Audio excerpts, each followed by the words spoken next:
So, student, in the continuation of UV spectroscopy, today we will discuss the Woodward-Pager rule.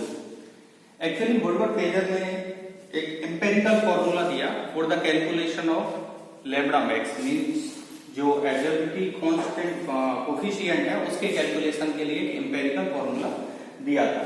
तो हमने पिछले lecture में ये सब डिस्कस किया है कि कोई भी कंपाउंड है जनरली यूवी स्पेक्ट्रा के साथ है ऐसा, ये ऑब्जर्वेंस है राइट, और यहाँ पे लैम्डा. तो ये जो लैम्डा मैक्स है राइट, एब्जॉर्प्शन कोएफिशिएंट, इसको कैलकुलेशन के एक एम्पिरिकल फॉर्मूला दिया और उसकी जो कैलकुलेशन की उसके बाद जब उसको प्रैक्टिकली हमने या स्पेक्ट्रोफोटोमीटर से किसी कंपाउंड का हम लैम्डा मैक्स वैल्यू निकालते हैं तो वो ऑलमोस्ट काफी क्लोज थी, इसके अकॉर्डिंग वो काफी एक्सेप्टेबल है. तो इसके लिए वुडवर्ड-पेजर ने बोला कि जो डाइइंस होते हैं, डाइइंस ये जनरली 217 नैनोमीटर पर एब्जॉर्ब करते हैं राइट. अब इसमें यदि इसमें हम मिथाइल ग्रुप लगाते हैं, अदर सब्स्टिट्यूशन कराते हैं, तो सब्स्टिट्यूशन कराने के बाद लैम्डा मैक्स की जो वैल्यू है बेथोक्रोमिक शिफ्ट शो करती है. बेथोक्रोमिक शिफ्ट का मतलब है लैम्डा की वैल्यू इंक्रीज हो जाती है, लैम्डा मैक्स की वैल्यू इंक्रीज हो जाती है. तो जनरली देखो ये 217 नैनोमीटर पे एब्जॉर्ब कर रहा है. यदि हम इसमें कोई मिथाइल सब्स्टिट्यूशन करा देते हैं लाइक यहाँ, तो उन्होंने बोला कि जब हम मिथाइल रेजिड्यू उस पर लगाते हैं तो उसका जो लैम्डा मैक्स वैल्यू है वो 5 नैनोमीटर इंक्रीज हो जाता है. तो इसको यदि हम कैलकुलेट करें, जैसा कि हमने ब्यूटाडाइन लिया है 1,3-ब्यूटाडाइन, उसकी बेस पीक जो है वो कितनी है, base peak that is 217 nanometer. हमने यहाँ पे मिथाइल ग्रुप लगा दिया तो अकॉर्डिंग टू वुडवर्ड-पेजर रूल इस लैम्डा मिथाइल ग्रुप का इफेक्ट क्या होगा, बेथोक्रोमिक शिफ्ट शो करेगा और ये 5 नैनोमीटर लैम्डा की वैल्यू इंक्रीज हो जाएगी. तो ये कितने का एब्जॉर्ब करना चाहिए, 222 नैनोमीटर. इसी प्रकार इसने वुडवर्ड एंड पेजर ने बहुत सारे सबस्ट्रेट या बहुत सारे मॉलिक्यूल्स उन पर अप्लाई किया और करने के बाद एक्सपीरियंस उसने बताया कि इसकी जो 1,3-ब्यूटाडाइन की बेस पीक 217 नैनोमीटर है. इसी प्रकार यदि हम होमो एनुलर डाइईन, इसकी लेंथ इसकी आती है 253 नैनोमीटर, ये बेस पीक है. दूसरा हेट्रो एनुलर डाइईन, इसकी बेस पीक आती है 214 नैनोमीटर, 240 नैनोमीटर.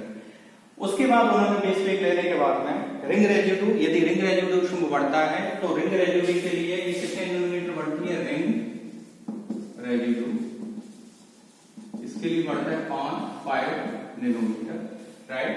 एक होता है एक्सोसाइक्लिक डबल बॉन्ड,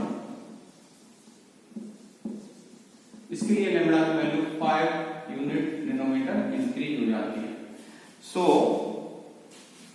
हम एक मॉलिक्यूल पे सबस्ट्रेट पे ये अप्लाई करेंगे और कैलकुलेट करेंगे कि उसकी लैम्डा की मैक्स की वैल्यू एम्पिरिकली मींस थियोरेटिकली कितना आने चाहिए, प्रैक्टिकली वो उसके काफी क्लोज आते हैं राइट. अब क्वेश्चन ये उठता है कि होमो एनुलर डाइईन्स क्या होते हैं, हेट्रो एनुलर डाइईन्स क्या होते हैं. होमो एनुलर जो डाइईन्स होते हैं, यदि किसी रिंग में 2 डबल बॉन्ड हो और वो एक ही रिंग में प्रेजेंट हो तो उसको बोलते हैं हम homo annular diene. Like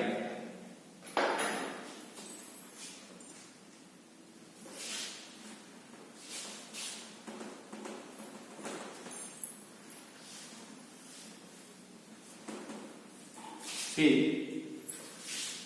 this is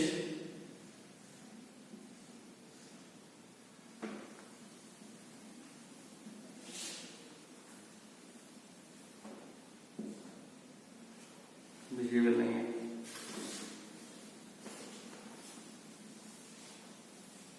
okay let's सी.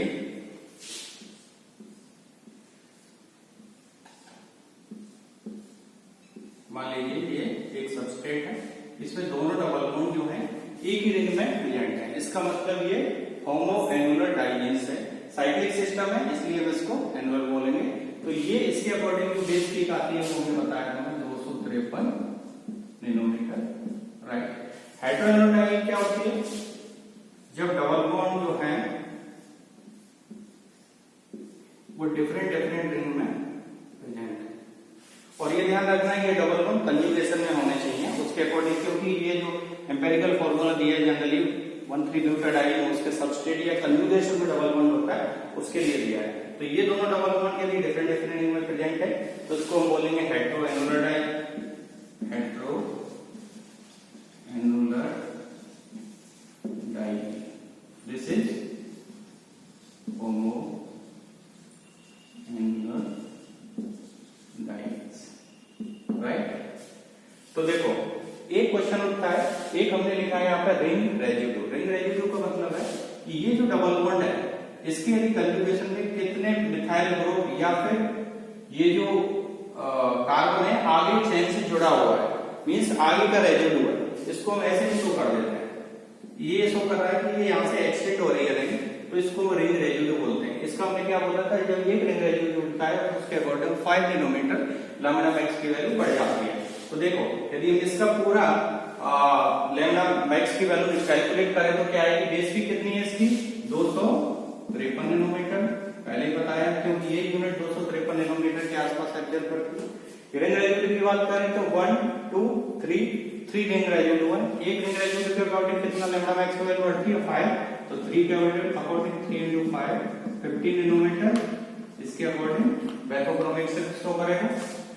तीसरी बात, एक एक्सोसाइक्लिक डबल बॉन्ड होता है। एक्सोसाइक्लिक डबल बॉन्ड क्या होता है, जो साइकिल है उसके जस्ट, जैसे ये पूरी एक साइकिल हमें कंसीडर करें, इसके जस्ट आउटसाइड में बाहर ये देखो डबल बॉन्ड लगा हुआ है, या फिर कह सकते हो जो साइकिल का कार्बन है उस पर यदि कोई डबल बॉन्ड है प्रेजेंट, तो देखो ये साइकिल का कार्बन है, जैसे कार्बन में नोट करो 1 2 3 4 5 6, तो इन सब कार्बन पे यदि कोई डबल बॉन्ड आता है तो देखो इस फर्स्ट कार्बन पे डबल बॉन्ड है, तो इसलिए इसको हम बोलेंगे क्या, exocyclic double bond.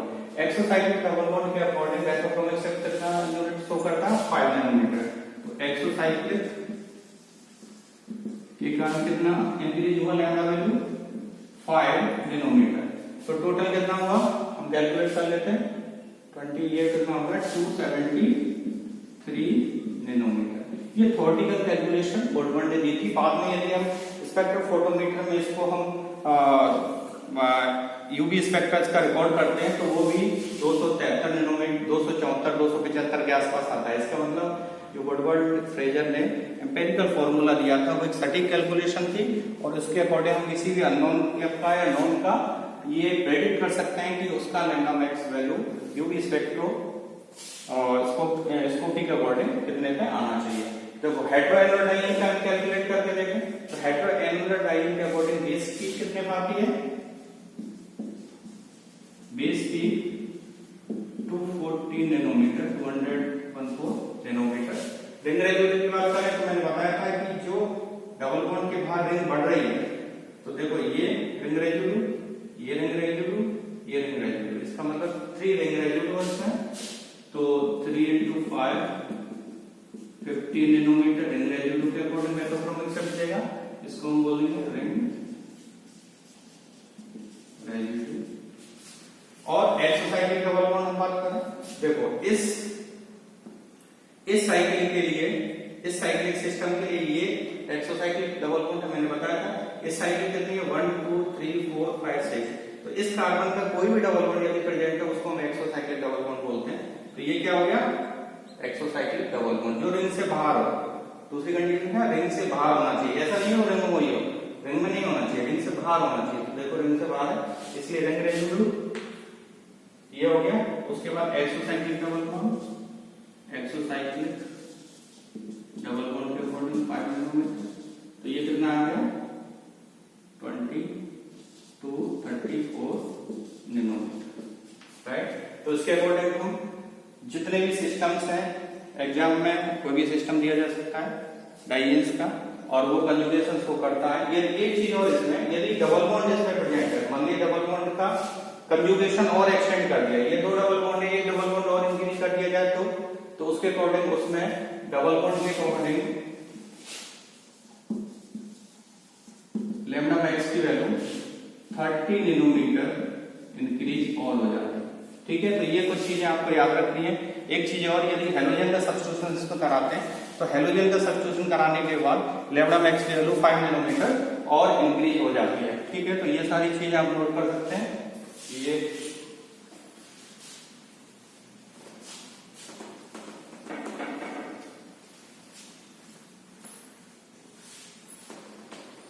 Right, double bond के अकॉर्डिंग ये है, यदि क्लोरीन ब्रोमीन ये सब जुड़ा हुआ है तो इसके अकॉर्डिंग 5 नैनोमीटर और इंक्रीज हो जाता है। ठीक है, इसके अकॉर्डिंग हम कैलकुलेट कर सकते हैं। अब देखो एक एक यूनिट का देखें यहाँ पे, मान लीजिए इसकी हम बात करें, इसके अकॉर्डिंग हम बात करें तो क्या करना है, देखो ये यूनिट है, इस यूनिट की बात करें तो ये कौन सा है, होमोएनुलर डाइईन है या हेटेरोएनुलर डाइईन है, ये डेफिनेटली हेटेरोएनुलर डाइईन है। तो बेस की कितना आ गई इस यूनिट के लिए 214 नैनोमीटर। ठीक है, 240। उसके बाद रिंग रेजोल्यूशन की बात करें तो देखो 1, 2 एंड 3, राइट। इसमें कितने 3 रिंग रेजोल्यूशन है, तो 3 into 5 = 50। ये हो गया रिंग रेजोल्यूशन, राइट।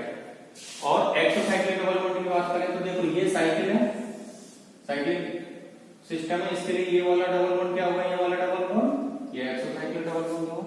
तो इसके अकॉर्डिंग कितना आएगा एक्सोसाइक्लिक डबल बॉन्ड के अकॉर्डिंग 5, तो टोटल कितना हो गया 234 नैनोमीटर। देखो उससे पहले भी कैलकुलेशन 231 नैनोमीटर आता है, लेकिन हमने यहाँ पे ये सब्स्टिट्यूशन कराया है, तो इसका कोई इफेक्ट इसमें यूवी स्पेक्ट्रा है उसमें इसका कोई इफेक्ट नहीं आ रहा है, क्योंकि ये केवल ये इफेक्ट शो करता है, ये नहीं करेगा ऊपर वाले कारण। तो ठीक है स्टूडेंट, इसके अकॉर्डिंग हम बहुत सारे मॉलिक्यूल्स का इनका भी कैलकुलेट कर सकते हैं, सभी डिफरेंट। और ये सिस्टम इनॉन्स के लिए भी दिया हुआ है, इनॉन्स के लिए बाद में हम कभी डिस्कस करेंगे। तो बेसिकली क्या है, आपको क्या चीज याद रखनी है इसमें, सबसे पहले 1,3-ब्यूटाडाइन सिस्टम तो 217 नैनोमीटर में आता है। होमोएनुलर डाइईन उसकी बेस पीक क्या है, हेटेरोएनुलर डाइईन उसकी 240 नैनोमीटर बेस पीक है। और जब उसमें सब्स्टिट्यूशन कराते हैं, यदि रिंग रेजिड्यू है तो 5 नैनोमीटर बेथोक्रोमिक शिफ्ट शो करेगा, यदि एक्सोसाइक्लिक डबल बॉन्ड है तो 5 नैनोमीटर बेथोक्रोमिक शिफ्ट शो करेगा। Bathochromic shift you know lambda max की वैल्यू इंक्रीज होना। डबल बॉन्ड है, यदि एक्सटेंडेड डबल बॉन्ड है तो उसमें 30 नैनोमीटर और इंक्रीज हो जाएगा। So okay, thank you.